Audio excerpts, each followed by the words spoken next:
तन मन धन में कौन सा समास है? तो प्यारे साथी आपको ध्यान रखना है कि तन मन धन जो तीनों पद हैं अपने आप में प्रधान है, इसीलिए इसमें द्वंद्व समास होगा। कौन सा समास होगा? द्वंद्व समास होगा। आपसे क्वेश्चन पूछा जाता है समास के कितने भेद होते हैं? तो 6 भेद होते हैं। उनमें से पहला भेद है अव्ययी भाव, कर्मधारय समास, द्विगु समास, द्वंद्व समास। 2 और रह गए, वो आपको ध्यान रखने हैं। तत्पुरुष समास, तत्पुरुष समास और एक और है बहुब्राही समास। ये भी आपको ध्यान रखना है, बहुब्राही समास। ये आपको इतने 6 के 6 समास आपको तैयार करते हुए चलना है। कभी कभी क्वेश्चन ऐसे भी पूछता है कि समास के कितने भेद होते हैं, तो आपको ध्यान रखना है 6 भेद होते हैं। ऐसे भी क्वेश्चन पूछ लेता है कि इनमें से कौन सा समास नहीं है। तो इस तरीके से अगर आपको पता होंगे 6 भेद होते हैं, तो उसमें से कैसे भी घुमाकर क्वेश्चन पूछ ले, आप गलत करके नहीं आओगे। नेक्स्ट क्वेश्चन की ओर बढ़ते हैं। अगला क्वेश्चन देखते हैं क्या है। कह रहा है कि नील कमल में कौन सा समास है? यहाँ पर क्वेश्चन पूछा गया है कि नील कमल जो शब्द है उसमें कौन सा समास है। देखिए समास अव्ययीभाव समास है, कर्मधारय समास है, द्विगु है या द्वंद्व है। देखिए यहाँ पर नील कमल यानी नीला है कमल जिसका, उसको क्या कहे, यहाँ पर किसी की विशेषता बता रहा है, विशेषण और विशेष का बोध हो रहा है, तो वहां पर कौन सा समास होगा? कर्मधारय समास होगा। कौन सा समास होगा? कर्मधारय समास होगा, यानी बी ऑप्शन आपका राइट हो जाएगा। नेक्स्ट क्वेश्चन की ओर बढ़ते हैं। अगला क्वेश्चन देखते हैं क्या है। कह रहा है कि स्वर संधि के कितने भेद हैं? आपको ये क्वेश्चन पूछा गया है कि स्वर संधि के कितने भेद हैं। तो देखिए आपको पता है स्वर संधि के कितने भेद होते हैं, तो स्वर संधि के 5 भेद होते हैं। ये भी आपको ध्यान रखना है।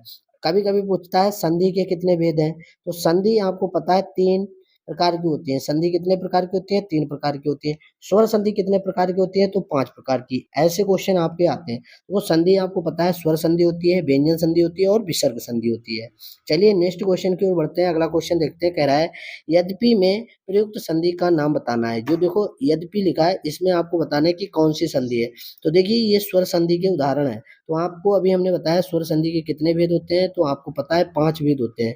5 में कौन कौन से हैं?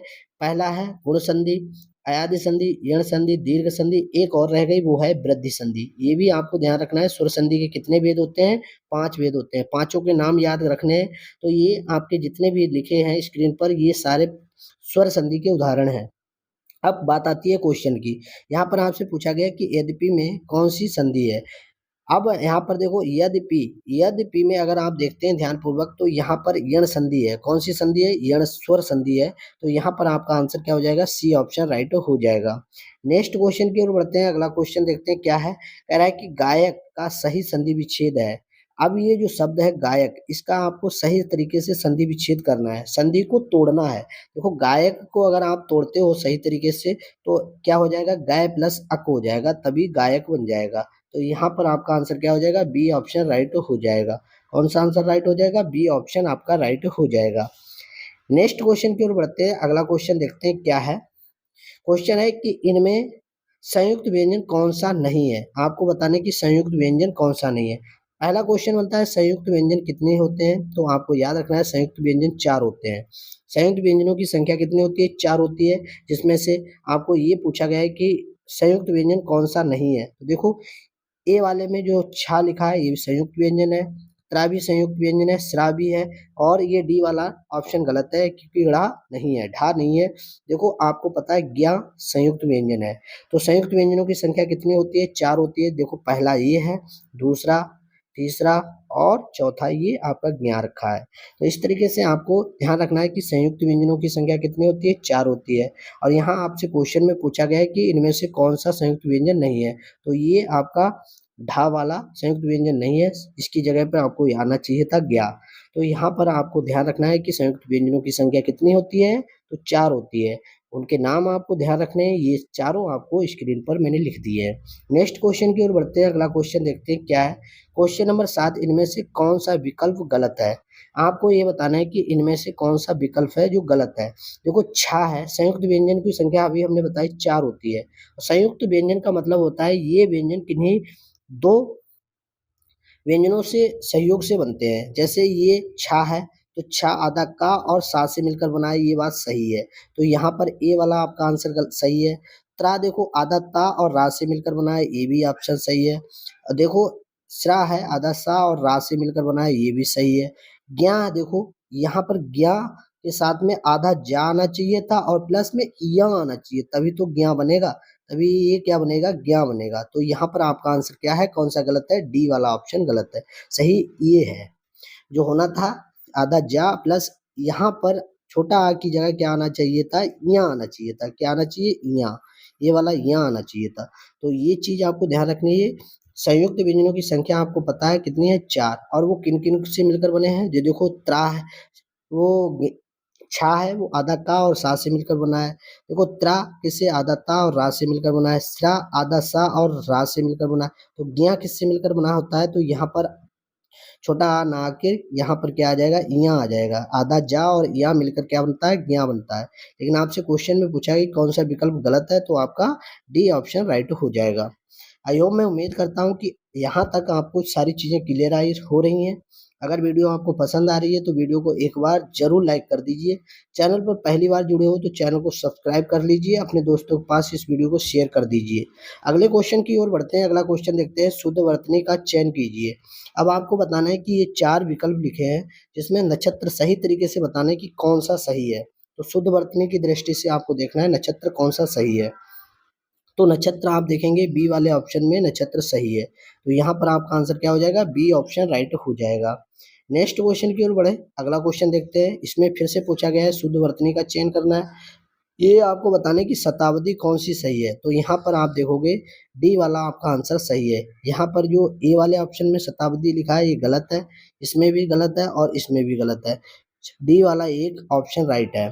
तो आई होप, मैं उम्मीद करता हूँ कि इस प्रश्न में कोई भी दिक्कत नहीं आएगी। ये प्रश्न बहुत इंपॉर्टेंट था और कई बार परीक्षाओं में आया है, इसलिए मैं कहूँगा कि इन चीज़ों को तैयार करते चलिए और आपके लिए इम्पोर्टेंट है। अगला क्वेश्चन है कि वकील किस भाषा का शब्द है। ये आपको बताना है जो वकील शब्द लिखा है वो किस भाषा का है।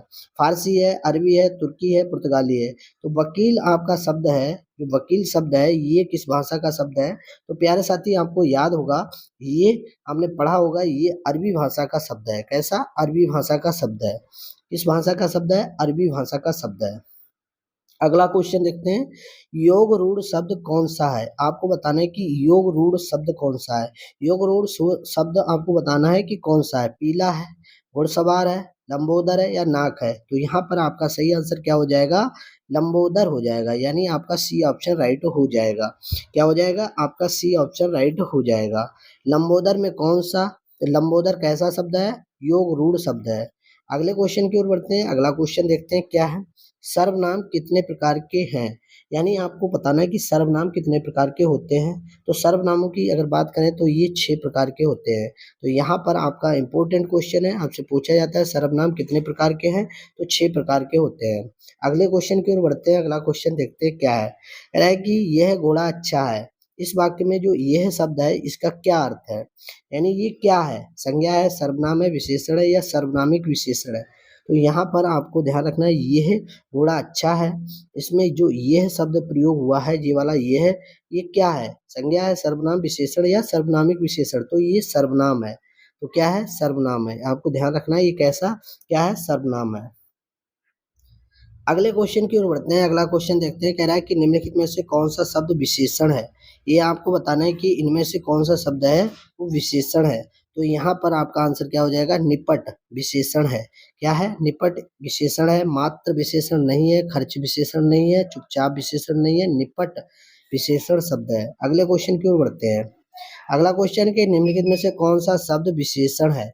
फिर से वही वो क्वेश्चन रिपीट किया गया है कि आपको बताना है कि कौन सा शब्द विशेषण है। देखो सच्चा विशेषण नहीं है, सॉरी, यहाँ पर आपको देखना है कि सच्चा विशेषण है, शीतलता विशेषण है, नम्रता विशेषण है या मिठास विशेषण है। तो यहाँ पर आपको पूछा गया है कि विशेषण है तो सच्चा विशेषण है, शीतलता, नम्रता, मिठास ये विशेषण नहीं है।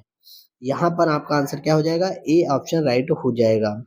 अगले क्वेश्चन की ओर बढ़ते हैं। अगला क्वेश्चन देखते हैं क्या है, कपड़ा का पर्यायवाची शब्द नहीं है। यहाँ पर आपको बताना है कि कपड़ा का पर्यायवाची शब्द नहीं है।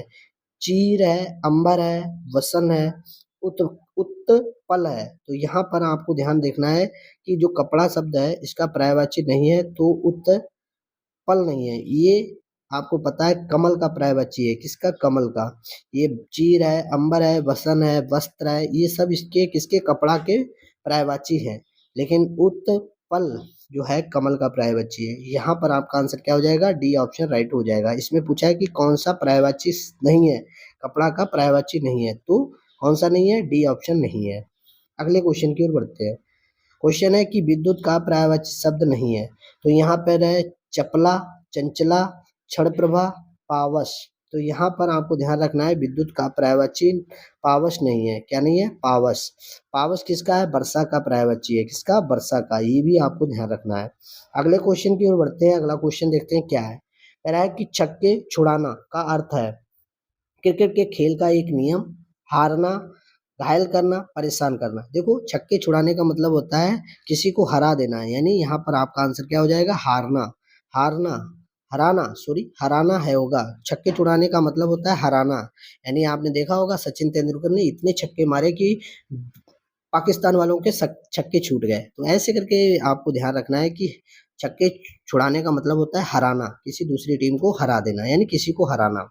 अगला क्वेश्चन देखते हैं। अगला क्वेश्चन है ठन-ठन गोपाल का अर्थ है। तो यहाँ पर ये इसका मुहावरे का अर्थ बताना है कि ठन-ठन गोपाल का अर्थ है कंगाल, बेकार, धनवान, समय आने पर मुक्कर जाना।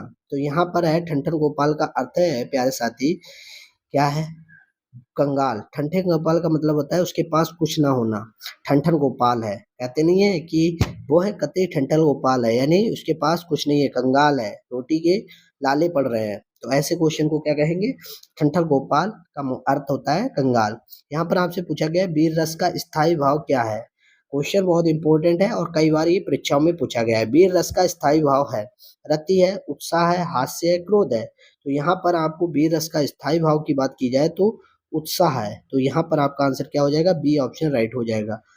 प्यारे साथी आपको कैसी वीडियो लगी, अगर वीडियो अच्छी लगी है तो वीडियो को लाइक कर दो, चैनल पर पहली बार जुड़े हो तो चैनल को सब्सक्राइब कर दो, अपने दोस्तों के पास इस वीडियो को शेयर कर देना और कमेंट में अपना सुझाव जरूर देना। आज के लिए इतना ही, thank you all of you. अगर आपने 20 में से 20 क्वेश्चन किए हैं तो आप हमें जरूर कमेंट में बताएं कि आज की वीडियो में आपने कितने क्वेश्चन सही किए हैं। चलिए अगली वीडियो में फिर से मिलते हैं। Thank you all of you.